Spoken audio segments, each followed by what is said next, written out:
Fala, nação santista, como vocês estão? O Santos estressou vocês hoje? Hoje não. Bom, galera, meu nome é Gabriel Zupo, do canal Sincero Santos. Não se esqueça de se inscrever aqui no canal, curtir e compartilhar o vídeo e ativar o sininho. E para você que tem Instagram, seguir a página do canal, @SinceroSantos. Bom, galera, o tema de hoje é 5 curiosidades do Santos ou do ADM, e hoje é mais voltado para o ADM. 5 jogadores que a torcida considera ídolo, pelo menos boa parte de que eu converso, e eu não. Aqui nesse vídeo é muito de gosto, tá? O ídolo vai muito de cada um. E outra coisa que eu gostaria de falar para vocês, que é esse vídeo não é para desmerecer o jogador. Talvez, na minha opinião, ele não merece o status que tem. Beleza? Então, vou repetir. Não é para desmerecer o jogador. É só uma opinião que talvez, na minha visão, ele esteja um degrau abaixo de ídolo. Bom, sem muita enrolação, já vamos colocar o primeiro nome na lista. Esse eu já sei que é polêmico, que é Maurício Molina, né? O colombiano que jogou em 2008 e 2009 pelo Santos. Hoje ele está com 45 anos, aposentado, fez 78 jogos com a camisa do Santos, 17 gols e uma assistência. Galera, por que eu não coloco o Molina no status de ídolo?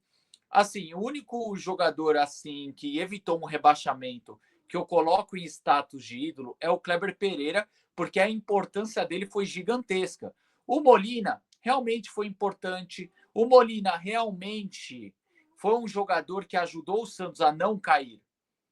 Foi um dos poucos que se destacaram naquele momento. Porém, eu acho que ele fica no jogador marcante, que é um degrau abaixo de ídolo.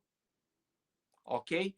Então, Maurício Molina, na minha opinião, na minha visão, fica perto do ídolo, mas não chega a entrar nesse hall, na minha opinião.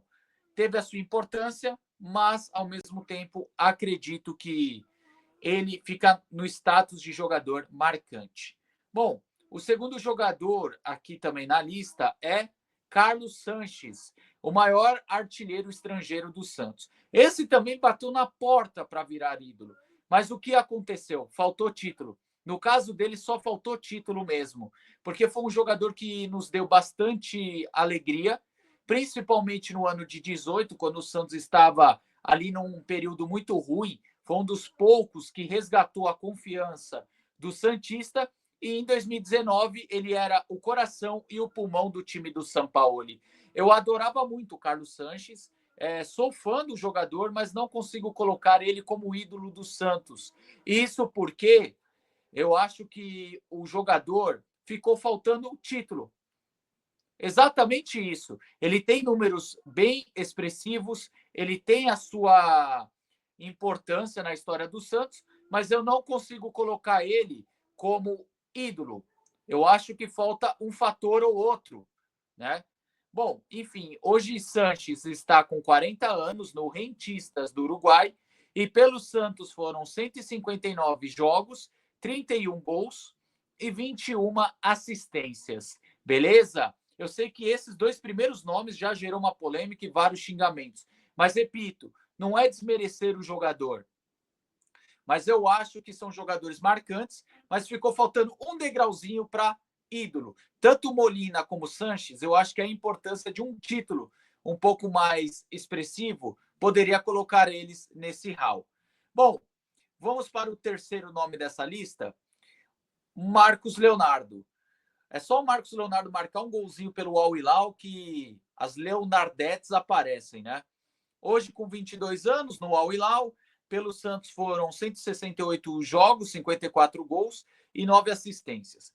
Galera, o Marcos Leonardo, ele ficou perto de eu considerar ele ídolo, que foi o ano de 2021, que junto com o João Paulo e também o treinador Carille, salvaram o Santos do rebaixamento.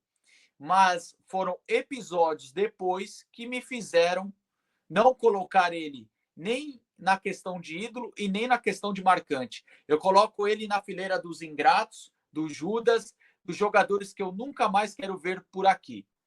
Isso porque em 2023, o Santos brigando contra o rebaixamento, Ele não foi vendido para a Roma, mesmo após uma ligação de José Mourinho para ele, e David Washington acabou sendo vendido para o Chelsea. Isso gerou uma revolta nele e de quem cuida da carreira dele. E ele bateu o pé, ele se recusou a entrar em campo até ser vendido. E por incrível que pareça, quem resolveu aquela situação foi Alexandre Galo, porque ele não vai jogar no Castelão na partida que o Santos toma 4-0 do Fortaleza lá. E na partida seguinte contra o Grêmio, ele joga, mas quem resolveu foi o Galo.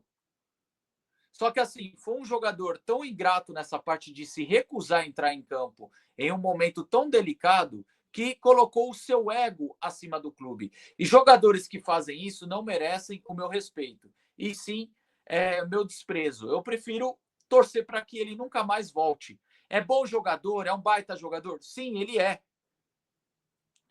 E aqui no Santos ele jogava bem.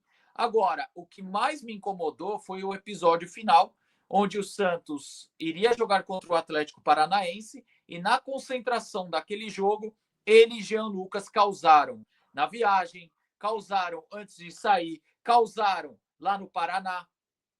E não era momento para causar. Então ele priorizou seu ego acima do clube. E no final o Santos foi rebaixado e ele saiu. Enquanto a gente sofreu na Série B, ele estava ganhando seus euros no Benfica. E agora está lá no mundo árabe, né, no Al Hilal. Inclusive até fez um mundial legal. Repito, é um bom jogador, isso eu não posso negar, mas para mim eu coloco ele na fila de Judas e não de ídolo e nem perto de ídolo, ok? Bom, passando agora para o quarto nome. O quarto nome é do João Paulo, que hoje ainda está no Santos. Eu sei que também é um nome que gera muita polêmica. E o João Paulo também tinha a chance de virar ídolo, se caso não caísse em 23, porque ele seria uma peça importante anti-rebaixamento, porque 21 e 22 do João Paulo são muito bons. São anos que o goleiro vai bem, se destaca muito bem. Porém, o ano da queda foi o ano que ele oscilou. Foi o ano que ele realmente foi mal. Você pode pegar um jogo ou outro que ele foi bem e eu vou concordar. Porém, no geral, foi um ano abaixo do goleiro. Repito, é um bom goleiro, ainda gosto dele. Porém, eu não coloco ele no status de ídolo. Por quê? No ano que caiu, ele foi mal. Ele ficou com o X marcado na final do Paulistão de 24. Ficou com o X marcado também no jogo contra o Fortaleza em 23, quando quis fazer o gol e ficou no meio do campo. Então, assim, essas falhas no jogo contra o Fortaleza, no primeiro e no segundo gol, que no primeiro gol ele poderia ter saído, porque a bola estava mais para ele do que para o Marinho, quando teve a dividida. Então, assim, essas falhas no jogo mais decisivo, as falhas na final do Paulistão logo após o rebaixamento, junto com o fato de não ter título, o único título que ele tem pelo Santos é o Paulistão de 16, mas ele era apenas o terceiro goleiro naquela ocasião. Eu não consigo colocar o João Paulo como ídolo hoje. E muitos, pô, é ídolo, é ídolo, é ídolo. Galera, não é. Na minha opinião, não é. Eu acho que ídolo é o cara que ganha títulos. Eu respeito o João Paulo pela sua história, pela sua identificação com o clube, por ter ficado na Série B. Eu acho que hoje ele é um jogador marcante, dá para colocar ainda no marcante, mas ídolo está longe disso. Mas ele é um único dessa lista que eu trouxe hoje que pode reverter esse cenário, que pode voltar a ser titular lá na frente e pode conseguir os títulos que ele sempre sonhou com a camisa do Santos. Beleza? Vamos para o último nome? O último nome é de André Felipe e eu sei que muitos vão falar, pô, Gabriel, mas esse aí pelo menos tem um Paulistão e uma Copa do Brasil. Galera, realmente o André foi muito importante no Paulistão de 2010 e também importante na Copa do Brasil. Porém, o André, eu vejo que naquele time de 2010 ele era mais ou menos um personagem secundário, né? Eu coloco ali Ganso, Robinho, até o próprio Wesley, né? O Neymar à frente do André, que apareceram mais, tiveram mais protagonismo do que ele. Só que o André foi muito importante em 2010, que eu quero deixar isso claro.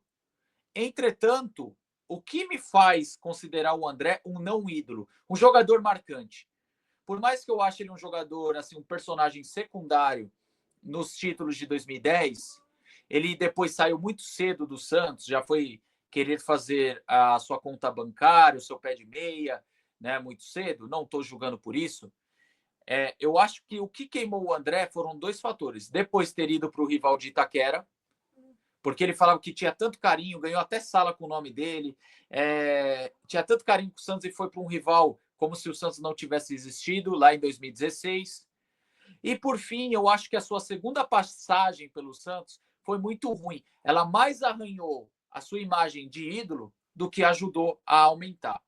André, 34 anos, hoje ele está comentando na Globo. Entretanto, eu fui pesquisar, ele fez um jogo oficial pela Cabo Friense esse ano. Então, assim, para eu não colocar aposentado, eu coloquei Cabo Friense como time atual, tá? Fez 94 jogos, 41 gols e 3 assistências. Tá certo, gente? Então tá aí o vídeo de hoje. E você, concorda ou discorda de mim? Fui louco? Faz sentido o que eu falei ou não faz? Só comentar aqui abaixo. Bom, galera, o vídeo é esse aí. Tomara que vocês tenham gostado. Deixa o like, se inscreva no canal. Tamo junto, até a próxima e sempre Santos.